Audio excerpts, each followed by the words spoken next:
حسین تو نیزے پہ کوئی ایسا قاری مجھے لا کے بتا.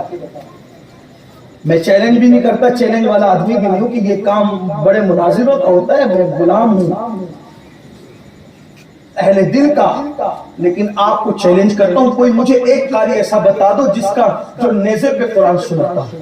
لا کوئی ایک قاری ایسا بتا، ہے کوئی ایسا قاری؟ حسین اس قاری کا نام، قرآن سے رشتہ ایسا جڑا. اور آقا نے فرمایا میری اہل بیت اور قرآن اس کا دامن پکڑا. حضور نے دونوں کا ذکر کیا. اللہ کے حضور کو دونوں پہ کتنا یقین ہے. آقا فرماتے ہیں انی تارکن فیکم مستقلین، دو بھاری چیزیں چھوڑے جا رہا ہوں، دونوں کا دامن پکڑنا. اور فرمایا دونوں جدا نہیں ہوں گے، دونوں الگ نہیں ہوں گے. کب تک؟ جب تک یہ دونوں حوض کوثر پر آ کر مجھ سے مل نہ جائے. تو لوگ یہ سوچتے ہوں گے کہ چلو سر کاٹ لیا تو قرآن کو الگ کر دیا اہل بیت سے، تو حسین نے وہاں قرآن پڑھ کے بتایا کہ ابھی بھی ہم قرآن سے الگ نہیں ہوئے. قرآن نیزے پہ پڑھنے کی حکمت مجھے اور بھی سمجھ میں آتی ہے. کوئی بدبخت پاپی کہہ سکتا تھا یزید نے کیوں قتل کروایا امام حسین کو، تو کہا قرآن سے ہٹ گئے. اس لیے کہ ان کے ابا کے لیے تو یہی کہا تھا نا خارجیوں نے، قرآن سے ہٹ گئے.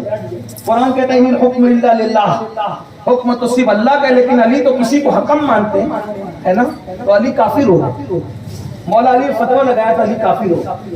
اس کا مطلب یہ ہے کہ یہ بات کوئی آج کے دور کی نہیں ہے، یہ بات آج کے دور کی نہیں. اہل حق کے فتویٰ بازی کا یہ مزاج کافر ہو گیا. ان الحکم الا للہ، اور قرآن سے دلیل لا رہے کس کے لیے؟ جس کا علم قرآن اتنا مضبوط ہے کہ فاروق اعظم کہا کرتے تھے اگر قرآن کے معاملے میں عبداللہ ابن عباس کچھ کہتے ہیں، توجہ کریں علی کتنا بڑا عالم قرآن ہے.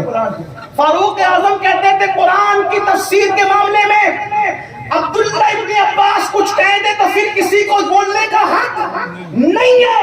وہ ابن عباس کہتے ہیں کہ علی کے سامنے میرا علم ایسے تھا جیسے 7 سمندروں کے سامنے قطرہ ہوا کرتا ہے.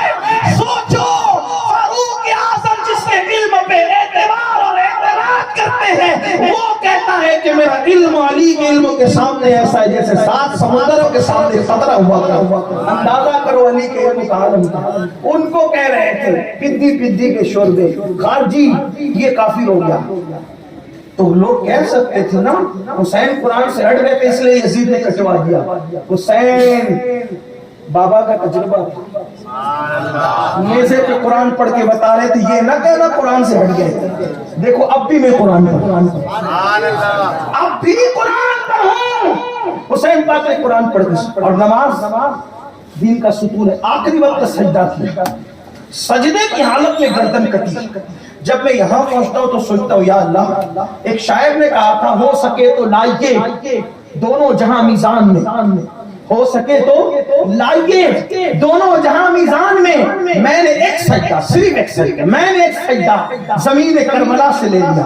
ہو سکے تو لائیے دونوں جہاں میزان میں، میں نے ایک سجدہ زمین کربلا سے لے لیا. کیا مطلب؟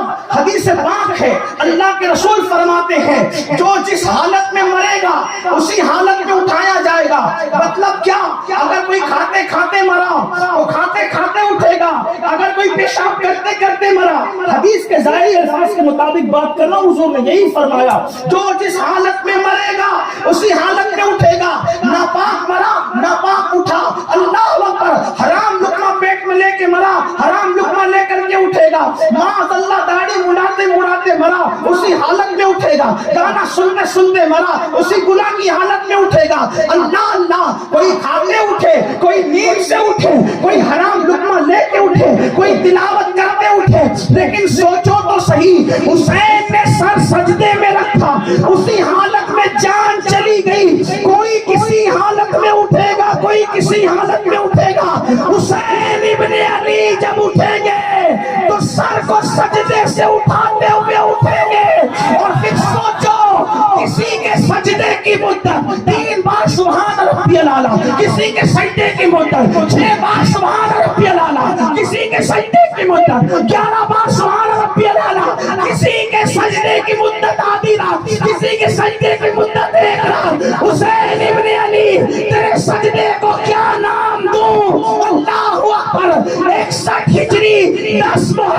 کی دوپہر میں سجدہ کیا اور پتہ نہیں ہجری کون سی ہوگی لیکن ہوگی 10 محرم. اسی دن حسین اپنا سر سجدے سے